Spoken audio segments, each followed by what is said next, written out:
something we learned about Joseph interpreting the dreams compared with Daniel interpreting the dreams. You are very well attending the meeting. That's good. So we learned about Daniel. He was able to go to the king and ask for time, and he had friends also to pray with him. But in the case of Joseph, there was no one to help him, and there was no time. So what made him to interpret the dream? And he was able to speak so authoritatively. And anybody else can mention? All those who did not come last Wednesday, hands up, so that I don't need to ask them. Those who did not come last Wednesday. Oh, most of you had come. Then what about? Anybody remembers? Again, Jimmy is raising the hand. Anybody else raising hand? Yes, Sister Margaret.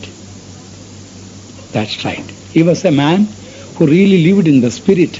That is why even the king was able to say, there is no one we can find like Joseph, in whom God's spirit is there. So if we walk in the spirit, our life, as I told, our life may be like a dream. It needs to be interpreted. Only those who walk in the spirit can understand that. Any other about the king had two dreams, something we learned about. The king had two dreams. What did we learn about the two dreams? They were identical dreams. Something we learned. Anybody remembers? Hands up. I think I have to teach last Wednesday's study again, I think. Anybody remembers? The two dreams were identical. Something that we learned. Again, Jimmy, yes, Brother George, going to show. Yes, and quickly is going to take place. Something more? Yes, Jimmy? Same thing. It is like Old Testament and New Testament. Both are different, but both have the same meaning. Anybody remembers that I told that? People don't even, when you don't even remember. Then, anything else that we learned about Joseph last week? About, yes, Jimmy? That's right, yes. Anything else last week? Quickly mention, anybody? Yes. That's right. So everything where he found, that is the quality of a God-conscious man. When we are God-conscious, we forget about ourselves. Our greatest problem is ourselves, self-consciousness. Anything else? Anybody else remembers anything else we learned? Only one or two people will remember. Others may be because the worry of the world and the family and your work, you may be forgetting the studies.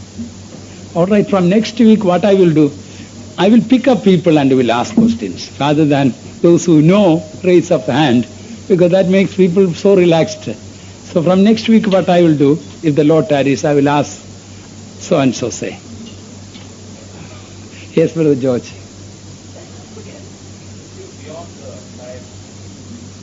From how do we? Yes, anything, something more from that? Can anybody say? What Brother George told is true. Anybody else can say something more from that? Brother Rajan? Anyway, from next, Sister Annie?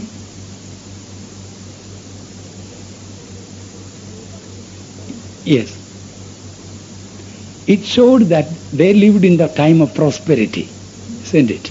So when we give to God, anyway, please don't, I cannot be dogmatic about it, and don't say that pastor is asking for 20%. Now 10% story is over, now 20%. Next month he may start saying 30% and it may go up. Anyway, please don't take it that way. And what we read from there is that showed time of prosperity. Anything else? Anybody remembers one more thing, then we will go to the next one. There are so many things we learned. Again, Jimmy, what about others?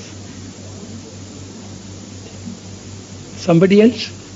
Yes, Louis. Yes. Always God has got a solution for our problems. Anyway, there are so many things we learned about the second chariot and the golden ring and how the people were asked to kneel before him. All those things we learned, and he was given a new name. When our names are spoiled and gone, that is the last thing that we may like to lose. But when Joseph lost his name also, and afterwards God gave him a new name, Safnath Paneah, Savior of the world. Anyway, may I request you from this week, kindly listen carefully. Primarily, although there are so many things to study about Joseph, we are concentrating only one point, character study, so that it will help our own character. That is why. So from next week, may I pick one by one and ask you questions from you, only from next week, so that you all will be alert and ready. I hope you won't miss the meeting, because I will ask. So, at least next week, if the Lord tarries, I can try that way. Shall we turn to Genesis 41? If you forget, kindly take a notebook or a pencil and write down at least some points, so that next week when you come, you will be ready to answer the questions. These things, as you keep studying, it can really transform our character. It really helped so many areas of my life, although I am not really changed, but it really helps. At least a desire is coming that my life need to be changed. From 45th verse we'll read, although last week we read that verse. And Pharaoh called, this is chapter 41 verse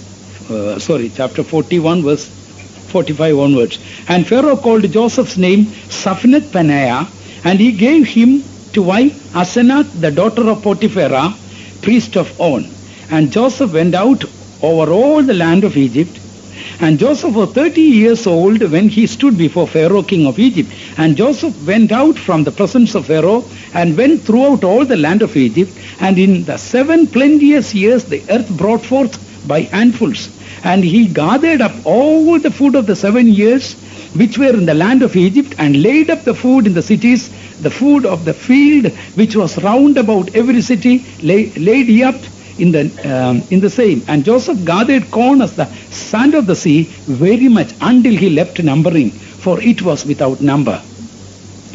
Here what we see, in the plenteous years, what did Joseph do?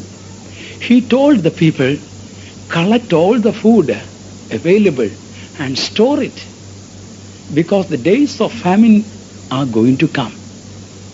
So dear children of God, this grace period, this time, we can compare it to the days of plenteous years, because now God is speaking to us from the Word of God, abundance of grace. He gives abundance of peace. Deeper truths are revealed to us.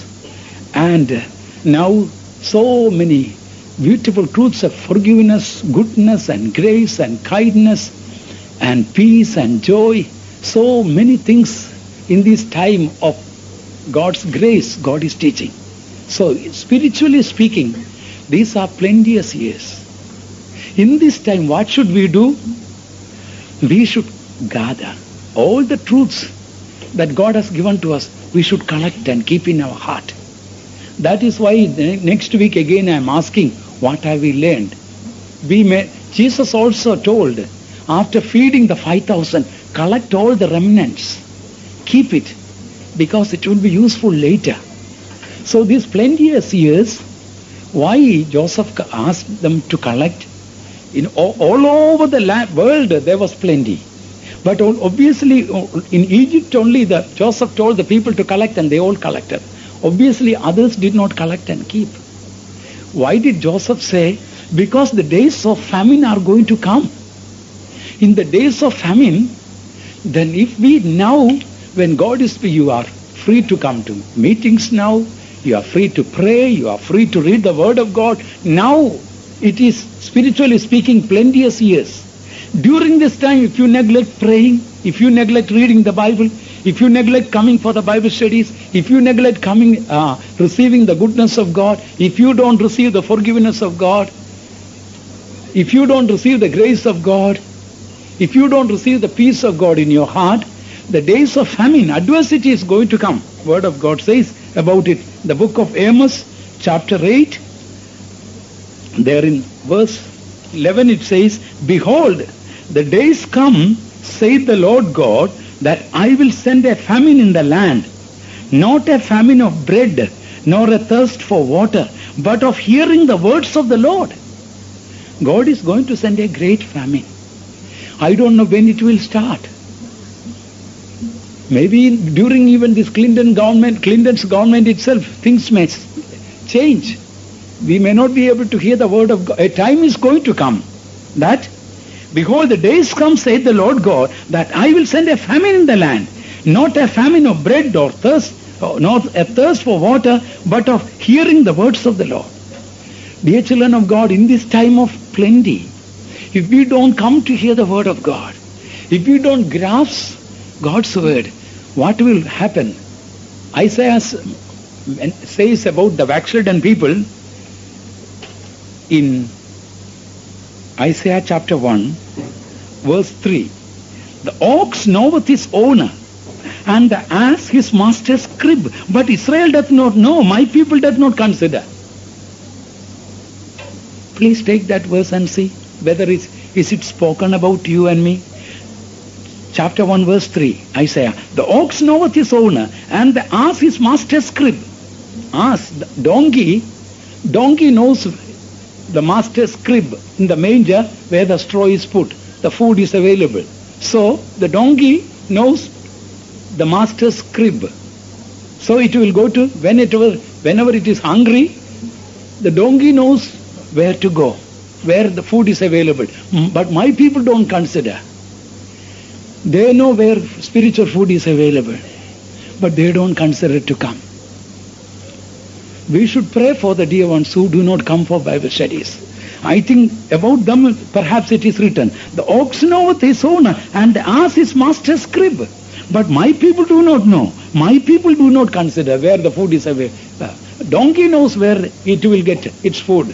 Master's crib, he knows. But my people do not know. They go somewhere else. They spend time somewhere else. Or perhaps they may read something which will not be good for them.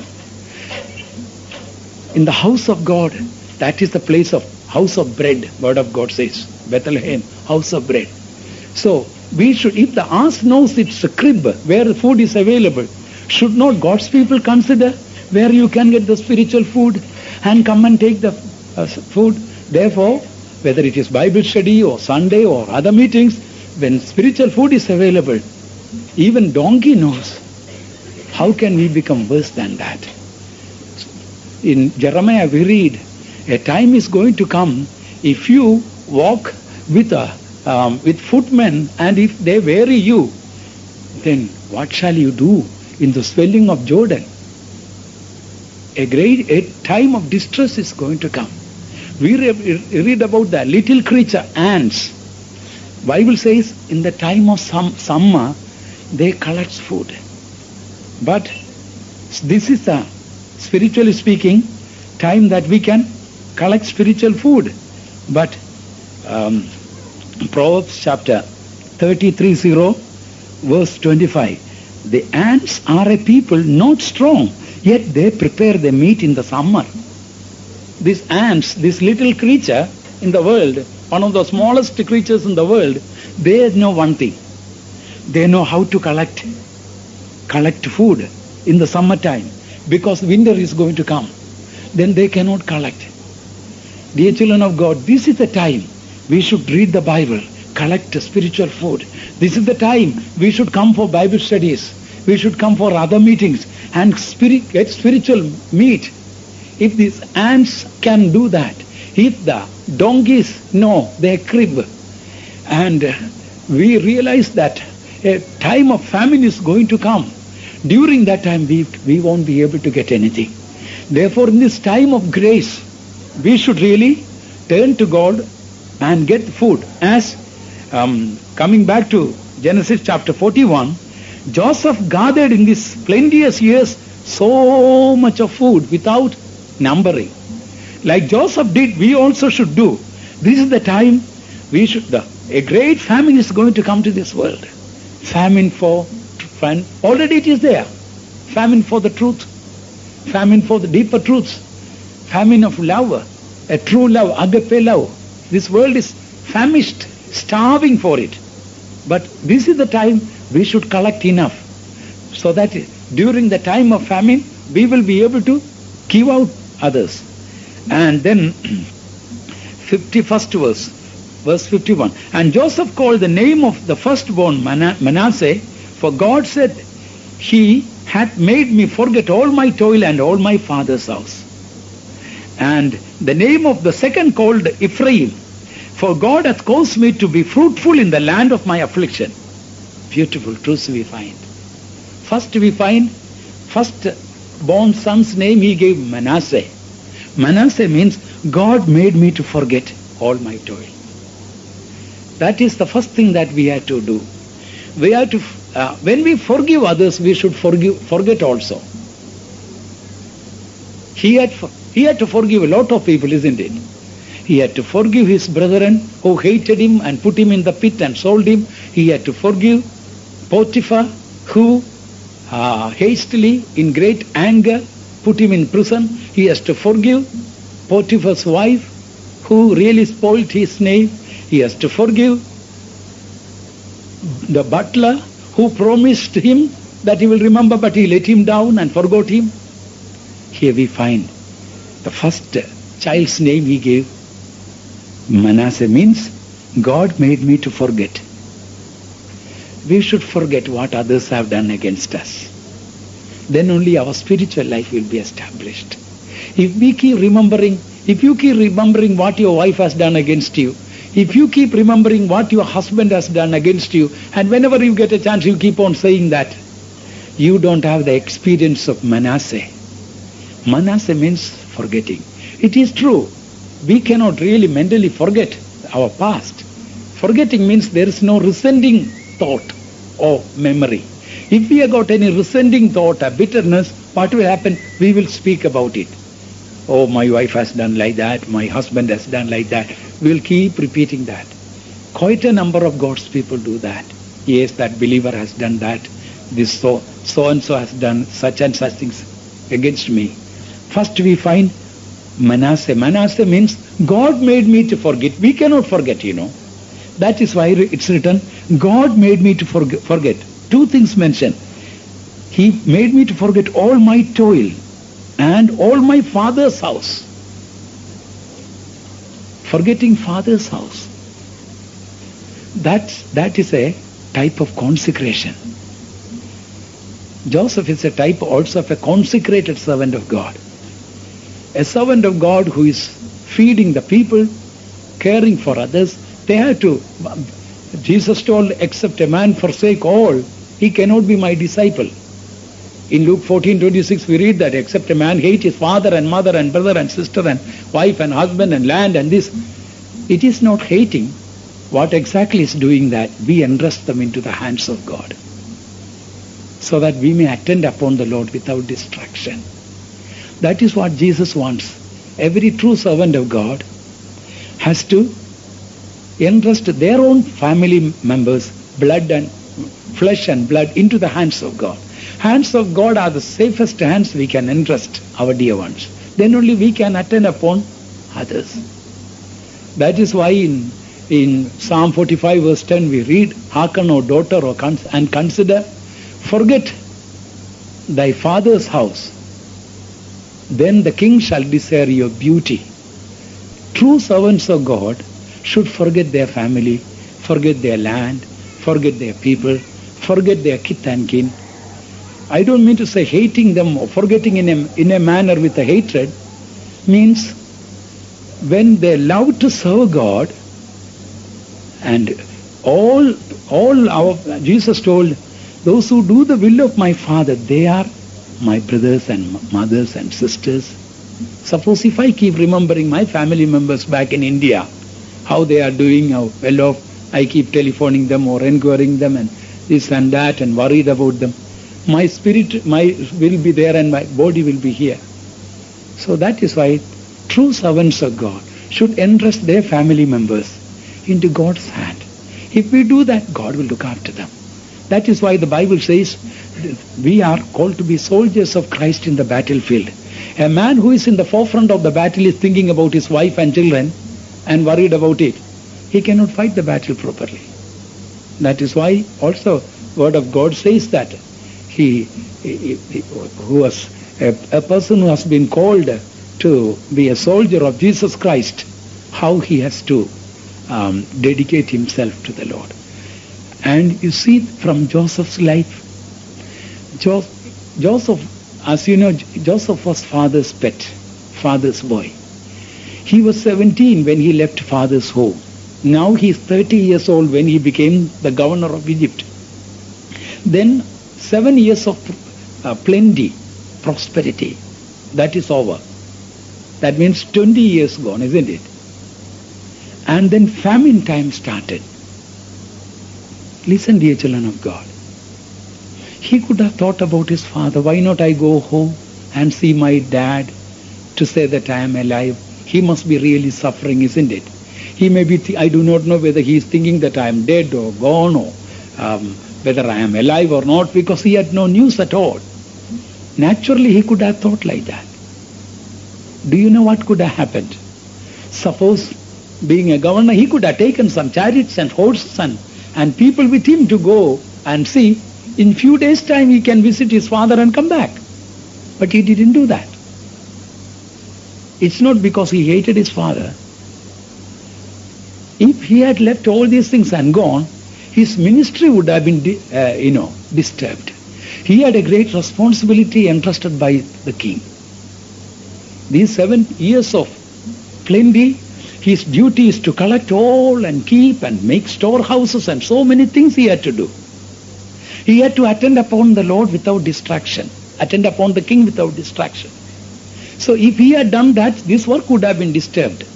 Perhaps the king may not get angry with him, but that will affect his faithfulness. Even he could have sent somebody as a messenger with a letter to say that, Dad, I am alive and this and that. Once the work is entrusted to him, he fully devoted himself like that.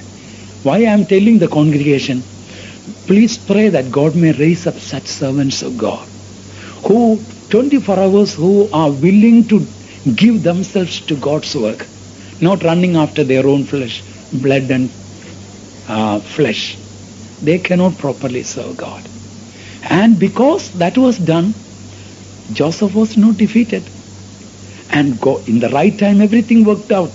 In the later years, as we read the Bible, other chapters, we know how God honored his consecration, kept his father alive and brethren and the youngest brother Benjamin alive, how Pharaoh himself ordered, let them be brought here in the days of famine. Even the Egyptians were famished, hardly having bread. They were kept in the best place called Goshen and provided. Before we go further, shall we close our eyes and praise God?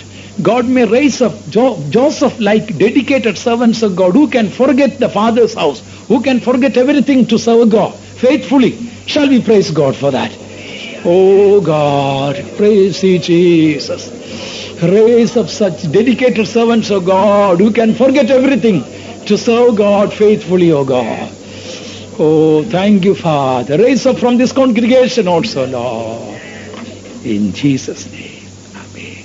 And the next one that we find, the next child's name was Ephraim. Ephraim means God hath, verse 52. And the name of the second called Ephraim, for God hath caused me to be fruitful in the land of my affliction. When we learn to forget others, how others hurt us and wounded us, how they hated us and rejected and despised us, how they forgot us, how they ill-treated us. When we learn to forget, next experience we become fruitful. Fruitful in the land of affliction.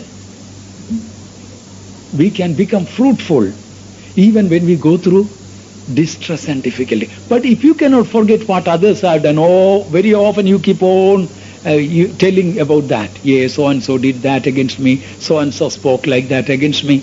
One thing I'm sure, you will never become fruitful spiritually. You will be a dry, barren tree without giving fruits. Learn to forgive others and learn to forget. Then the next thing, we become fruitful. There are enough unforgiving people in the world. That's full of unforgiving people.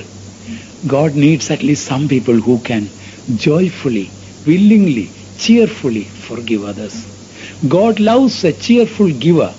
God loves a cheerful forgiver also. And once we forgive, we forget. And the next thing that we find, we become fruitful. And wherever he became fruitful in the land of affliction. That is beautiful. When you are going through difficulties and problems, you become more fruitful. That is why Jesus told in John chapter 15, the tree, the branch that bringeth forth more fruit, what I do? I purge it, prune it. So, if God is pruning you, pruning means cutting off some branches, it will be, when you cut off, there will be some wounds, definitely there. Sometimes there can be deep wounds when some pruning is done. But dear children of God, the afflictions permitted in your life is a pruning. It may be God is permitting that pruning to be done through your wife, through your husband, through your children. So we should not react. It may be painful also while pruning is being done, cutting off so many branches. Perhaps it might have been bringing forth fruit earlier, but the husbandman, the gardener, knows which part need to be cut off, which part need to be kept. Similarly, in our spiritual life, our gardener, Jesus Christ, may be allowing pruning in our life. So in the land of, why he is doing that, we may become more fruitful. One man of God says, sanctified afflictions are spiritual promotions. Sanctified afflictions are spiritual promotions. In other words, the afflictions and troubles permitted by God, if we take it in the right spirit, it will make us more fruitful to God. That is why in another place, Psalm 4, verse 1 we read,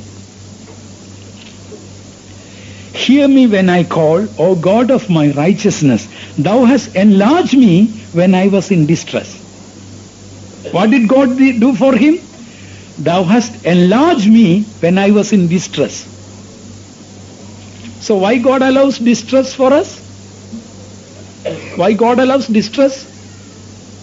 To enlarge our hearts. Physically speaking, doctors say an enlarged heart is a bad symptom. But spiritually it is a very good sign. An enlarged heart. Paul says to Corinthians, O Corinthians, my heart is enlarged towards you. Spiritually speaking, narrow heart is a bad sign. Thou hast enlarged me when I was in affliction. Every affliction that we go through, as we learned earlier, God has something beautiful to do in our life. In some areas of our life, God is dealing with us. It may be some afflictions and pains or sickness or problems or distress or rejections or despisings or some loneliness or so many things we go through.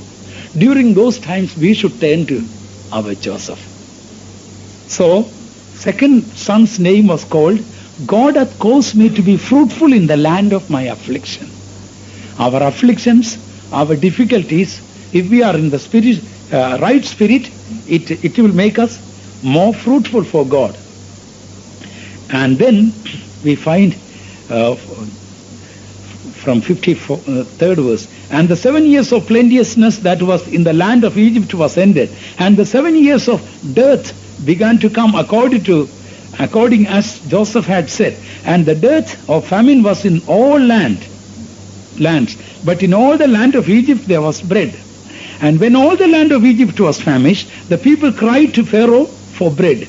And Pharaoh said unto all the Egyptians, go unto Joseph, what he said to you, you do. What did Pharaoh say here? Pharaoh is a type of father god, not in all places, but restricted sense. So Pharaoh told, you go to Joseph and whatever he says you do. In the New Testament also there is a similar verse. Anybody knows? How many of you know? Yes, in the marriage of Cana, when the people told there was no wine, Mary told, whatsoever he says, he told the servants, whatsoever he says you do. Here also, Pharaoh says, whatsoever Joseph says, you do. Then it will be all right. And then verse 56. And the famine was over all the face of the earth. And Joseph opened all the storehouses and sold unto the Egyptians. And the famine waxed sore in the land of Egypt. And all countries came into Egypt to Joseph to buy corn, because that the famine was so sore in all lands. So now this is what we need to do. In all the land there was a great famine. During the time of famine, what did Joseph do? He opened all the storehouses for them. Dear children of God, our heart should be like the storehouses of Joseph, filled with corn, enough corn, full of spiritual food, grace, blessings, goodness, kindness, peace. Our heart should be filled with all these things. Why? Because the time is now in the world, there is a great famine. They don't have any peace. So our heart should be full of peace, full of grace. Then the people, those who don't have peace and happiness, they will come to the storehouse. Please, I want little peace. I don't have any peace. You seem to have full of that. Joseph opened all the storehouses. Our heart should be a storehouse, not a closed storehouse, an open storehouse. If that has to be open storehouse, before it has to be filled with corn. Earlier we find in the plenteous years, all the storehouses were filled with corn. So much of corn was there. Dear children of God, when our hearts are filled with joy, peace, truth, forgiveness, goodness, grace, then many people will come to us. This world is starving for real love. What this world says love is only lust. That is not real love. Only true children of God only know what is true love. Agape love, unconditional love, supernatural love, forgiving love, unfailing love, unconditional love. Our heart should become a storehouse and they all should be open. Then what will happen? All the people from all the countries came to the storehouses. Shall we ask the Lord now before we go to the next chapter? Oh, so many people are famished. They don't know where to find peace. They don't know where can find forgiveness. Their mind is tormented with so much of unforgiving, tormenting thoughts. Oh, my husband, my boyfriend let me down, girlfriend let me down, and husband left and gone after someone else, wife left and gone after someone else, and they are full of trouble and distress and so much of hatred against husband and wife, and full of hatred. In this world, God needs some storehouses. Tonight God is asking, would you become a storehouse for your Joseph? Filled with all corn, peace, grace, joy, forgiveness, goodness, light, good and mercy, gentleness. Then what we find, all the countries came into Joseph to buy corn. People will see, oh, there is corn. In that person, if you go, that person will speak to you about the right way. How you can have peace. Yes, I got, when I went to that person who spoke about the truth. Yes, this neighbor, they know about it. Shall we close our eyes? Shall we ask the Lord, Lord, make me a storehouse. Some of your storehouses are very dry. There is nothing to give. So many people are famished. There is no grace, no peace. But if you and I become full of God's goodness and grace and love, all the people from all over the world is in America. They will come to us. They will find, we will be able to share the peace of Jesus, the love of Jesus to others, the forgiveness of Jesus. For God may help us for that. Shall we lift up the hands and praise God for that? Oh, praise you, O God. Make everyone a storehouse, O God. Make everyone a storehouse, O God. Filled with your love and grace, O God.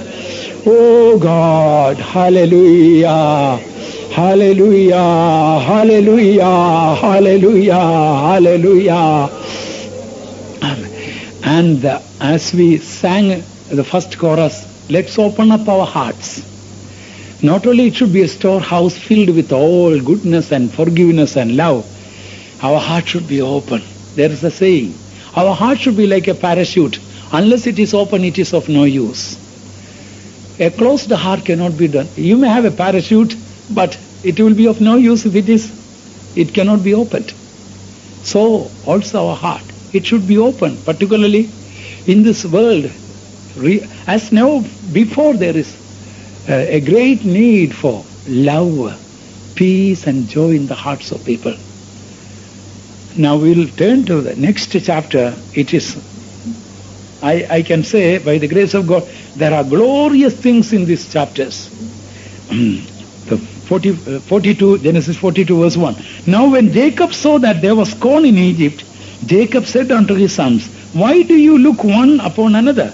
And he said, behold, I have heard that there is corn in Egypt. Get you down thither, and buy for us from thence, that we may live and not die. This is very interesting. Now, Jacob's family, all over the world, there is a great famine, including in the land of Canaan, where Jacob and his brethren have been, or children have been living. Now already famine started. From all over the world, people were going to Joseph. But Jacob thought, why? My children are not going to buy food. Why are they not going to Egypt? Perhaps they didn't know there is corn in Egypt. They looked to one another. Why are you children, you are looking one to another? Do you know there is corn in Egypt? Why don't you go? Can you tell me what is the reason they were looking to one another? They feel guilty. We sold Joseph to Egypt. On the way we may see Joseph as a slave somewhere, and they will say, my brothers have come here, and the very word Egypt is frightening them now. Now, poor Jacob, the father, doesn't know why they are looking to one another. Yes, these children might have heard before this old man heard about the corn is available in Egypt. But they felt that they would rather starve to death than go to Egypt. What was the reason? Guilty conscience. What they had done, it was about 20 years ago, over 20 years ago. They sold Joseph as a slave. They might have been thinking they may be somewhere. Because they didn't expect him to be, of course, anyway. They couldn't even dream of becoming governor. And their guilty conscience made them, it appeared as if they would rather starve to death than to go to Egypt. I want to tell you, dear children of God, the greatest torment a man can have is through guilty conscience. When there is a guilty conscience in a person, that will make the person to suffer more than any other suffering. Even if you can live without food without few days, you can live without sleeping few days, and there are so many things you may be able to suffer. But when there is an unconfessed sin, there is guilty conscience, 24 hours it will be tormenting. This is what they were going through. By the way, again I ask you, is there anybody in this congregation? Last Sunday you already heard. Is there any unconfessed sin in your life? In the light of the word of God, I can tell you, that will give more torment than any other torment. I heard about number of criminals. After they committed so many crimes or killing, they got away with it. They were able to hide. Finally, they were tormented. Some of them, they decided, I will go to the police station and tell. I don't want to remain with all this tormenting fear or guilty spirit. When our sins are forgiven and washed. I still remember the day, 1959, November 14, when my sins were washed away. I felt I was floating in the air. I felt, I became so light. I felt the whole world changed. Some people I hated, I could really love them. I thought they were changed. I couldn't feel any resentment against them. I don't know what happened. Next morning I was brushing my teeth. As you know, we don't go to the bathroom, and in the compound in the tropical country, the neighbors told, Thomas, while brushing the teeth, why are you smiling? I didn't know I was smiling, The joy was so much. Oh, dear children of God, when our sins are forgiven, and that filthiness is taken out, and then we know that our sins are forgiven, it brings such a joy. But you keep in your heart something that you have done against God, against somebody, and knowingly you just keep it, and in a clever way you cover it up. You may be clever to cover it up, but as we had last Sunday, the hand of God will become heavy. You will be tormented with fear. And now coming back to this verse. So, we read, they were looking to each other. They were not willing to go because of their guilty conscience that was tormenting. And finally, there's no other way. They are going to die. Not only they, even father will die. An old man. So, third verse says, and Joseph's 10 brethren went down to buy corn in Egypt. This is the way that God was dealing. We'll read next few verses from 4th verse. But Benjamin, Joseph's brother Jacob, sent not with his brethren, for he said, lest peradventure mischief befall him. And the sons of Israel came to buy corn among those that came, for the famine was in the land of Canaan.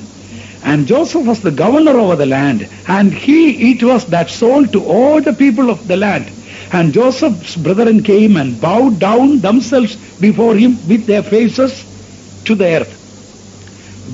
Now, Joseph's brethren came finally. God had to... How did Joseph's brethren come? Over 20 years, they deceived God, they deceived Joseph, and deceived Jacob. Jacob was told, see, is this the garment of your son? Yes. Then father started crying, oh, this is my son's multicolored coat. Some wild animals might have killed my son. I couldn't even see his dead body. He had been crying all along, my son, my son, my son. But these brethren's heart was so hard. Their hearts were so hardened. They could have at least told, we are sorry. Joseph is not dead. We sold him to Egypt. At least now we will go and find him. And whatever money to pay, we will pay and bring him back. They could have at least told that. At least if he had known that Joseph was alive, Jacob could have been happy. So over 20 years, their hearts were hardened and they covered their sin.